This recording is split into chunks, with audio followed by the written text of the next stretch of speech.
ಶಿಡ್ಲಘಟ್ಟ ವಿಧಾನಸಭಾ ಕ್ಷೇತ್ರದ ವ್ಯಾಪ್ತಿಯಲ್ಲಿ ಕಾಂಗ್ರೆಸ್ ಪಕ್ಷದ ಅಭ್ಯರ್ಥಿ ಕೆವಿ ಗೌತಮ್ ಪರ ಪ್ರಚಾರ. ಕೋಲಾರ ಲೋಕಸಭಾ ಕ್ಷೇತ್ರದಿಂದ ಕಾಂಗ್ರೆಸ್ ಅಭ್ಯರ್ಥಿಯಾಗಿ ಸ್ಪರ್ಧಿಸುವ ಕೆವಿ ಗೌತಮ್ ಅವರಿಗೆ ಮತವನ್ನು ನೀಡುವ ಮೂಲಕ ಆಶೀರ್ವಾದ ಮಾಡಬೇಕೆಂದು ಚಿಕ್ಕಬಳ್ಳಾಪುರ ಜಿಲ್ಲಾ ಉಸ್ತುವಾರಿ ಸಚಿವ ಡಾಕ್ಟರ್ ಎಂಸಿ ಸುಧಾಕರ್ ಮನವಿ ಮಾಡಿದ್ದಾರೆ. ಶಿಡ್ಲಘಟ್ಟ ವಿಧಾನಸಭಾ ಕ್ಷೇತ್ರದ ವ್ಯಾಪ್ತಿಯ ಚಿಲಕಲನೇರ್ಪು ಹೋಬಳಿಯ ಬುರುಡುಗುಂಟೆ ಗ್ರಾಮದಲ್ಲಿ ಶ್ರೀ ಗಂಗಮ್ಮ ದೇವಾಲಯದಲ್ಲಿ ವಿಶೇಷ ಪೂಜೆ ಸಲ್ಲಿಸಿ ಚುನಾವಣಾ ಪ್ರಚಾರಕ್ಕೆ ಚಾಲನೆ ನೀಡಲಾಯಿತು.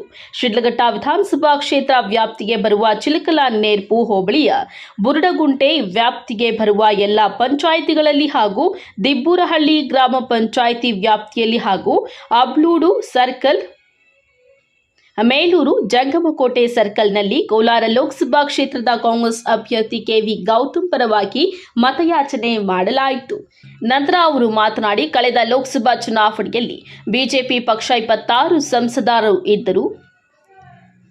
ನಂತರ ಕೆವಿ ಗೌತಮ್ ಅವರು ಮಾತನಾಡಿ, ಕಳೆದ ಲೋಕಸಭಾ ಚುನಾವಣೆಯಲ್ಲಿ ಬಿಜೆಪಿ ಪಕ್ಷದ 26 ಸಂಸದರು ಇದ್ದರು ಕೂಡ ನಮ್ಮ ರಾಜ್ಯದ ತೆರಿಗೆ ಹಣವನ್ನ ತರಲು ಆಗಲಿಲ್ಲ ಹಾಗೂ ತೆರಿಗೆ ಹಣವನ್ನ ನೀಡುವಲ್ಲಿ ನಮ್ಮ ರಾಜ್ಯಕ್ಕೆ ಕೇಂದ್ರ ಸರ್ಕಾರ ಅನ್ಯಾಯ ಮಾಡಿದೆ ಎಂದು ಕೇಂದ್ರ ಸರ್ಕಾರದ ವಿರುದ್ಧ ವಾಗ್ದಾಳಿ ನಡೆಸಿದ್ದಾರೆ.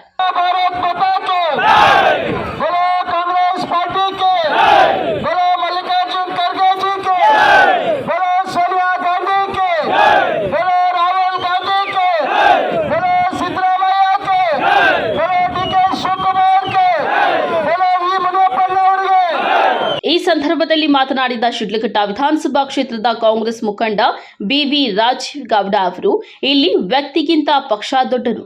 ನಾವೆಲ್ಲರೂ ಒಗ್ಗಟ್ಟಾಗಿ ಕೋಲಾರ ಲೋಕಸಭಾ ಕ್ಷೇತ್ರದ ಕಾಂಗ್ರೆಸ್ ಪಕ್ಷದ ಅಭ್ಯರ್ಥಿ ಕೆವಿ ಗೌತಮ್ ಅವರಿಗೆ ಮತ ನೀಡುವ ಮೂಲಕ ಗೌತಮ್ ಅವರನ್ನ ಆಶೀರ್ವದಿಸಬೇಕು.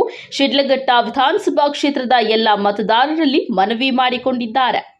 ಈ ಸಂದರ್ಭದಲ್ಲಿ ಮಾತನಾಡಿದ ಅಭ್ಯರ್ಥಿ ಕೆವಿ ಗೌತಮ್ ಅವರು, ಏಪ್ರಿಲ್ 26ರಂದು ನಡೆಯಲಿರುವ ಲೋಕಸಭಾ ಚುನಾವಣೆಯಲ್ಲಿ ನನಗೆ ಆಶೀರ್ವಾದ ಮಾಡಿ ನನ್ನನ್ನ ತಾವು ಸಂಸತ್ ಭವನಕ್ಕೆ ಕಳುಹಿಸಿದರೆ ತಮ್ಮ ಪರವಾಗಿ ನಾನು ಧ್ವನಿಯಾಗಿ ಕೆಲಸ ಮಾಡಲು ನಾನು ಸಿದ್ಧನಿದ್ದೇನೆ ಎಂದು ತಿಳಿಸಿದ್ದಾರೆ. ಈ ಸಂದರ್ಭದಲ್ಲಿ ಮಾಜಿ ಸಚಿವ ಹಾಗೂ ಕೆಪಿಸಿಸಿ ಉಪಾಧ್ಯಕ್ಷರಾದ ವಿ ಮುನಿಯಪ್ಪ, ಕಾಂಗ್ರೆಸ್ ಮುಖಂಡರಾದ ಅಂಜನಪ್ಪ ಅಲಿಯಾಸ್ ಪುಟ್ಟು, ಚಿಲಕಲನೇರ್ಪು ಬ್ಲಾಕ್ ಕಾಂಗ್ರೆಸ್ ಅಧ್ಯಕ್ಷ ಅನುಪಲ್ಲಿ ಕೃಷ್ಣಾರೆಡ್ಡಿ, ಶಿಡ್ಲಘಟ್ಟ ಬ್ಲಾಕ್ ಕಾಂಗ್ರೆಸ್ ಅಧ್ಯಕ್ಷೆ Sahana Rajeev Gowda, T K Nagaraj, Dolphin Nagaraj, V Subramani, Congress ಪಕ್ಷದ ಮುಖಂಡರು ಮತ್ತು ಕಾರ್ಯಕರ್ತರು ಮುಂತಾದವರು ಹಾಜರಿದ್ದರು. ವರದಿ ನವೀನ್ ಕುಮಾರ್ SL, ಸೋರಕಾಯಲಹಳ್ಳಿ.